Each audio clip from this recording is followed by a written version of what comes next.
சீமான் அவர்கள் வந்து அந்த காரைக்குடி வெற்றியை வந்து பார்த்தீங்கன்னா, உலகமே எதிர்பார்க்குது. உலகமேன்னா உலகத்துல இருக்க அத்தனை தமிழர்களும் எதிர்பார்க்குறாங்க.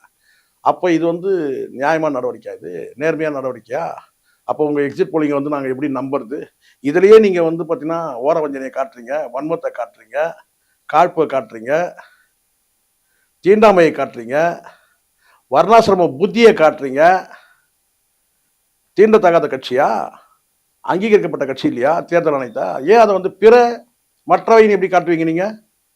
இங்க 4 முனை போட்டி இருக்கிறது உண்மைதானே? ஒவ்வொரு தேர்தலையும் கடந்த தேர்தலில் வந்து 20,000 வாக்குகள் வரைக்கும் சராசரியா பெற்று இருக்கிறாங்களே, 8.5% வாக்குகள் பெற்று இருக்கிறாங்களே. இந்தியாவிலே முதல் ஒரே ஒரு கட்சி தான் வந்து பார்த்தீங்கன்னா, தனித்து போட்டியிட்டு 8.5% வாக்குகளை பெற்றிருக்கிற தனி சிறப்பு இருக்க. எப்படி இதெல்லாம் வந்து புறந்தள்ளீங்க? எப்படி இதெல்லாம் மறந்தீங்க? அப்போ திட்டமிட்டது தானே இது. அப்ப திட்டமிட்டு ஒரு கட்சிய வந்து நீங்க வந்து புறந்தள்றீங்கல்ல. அப்புறம் என்ன உங்க எக்ஸிட் போலிங்க நாங்க நம்புறது? எப்படி இது நியாயமா இருக்கும்?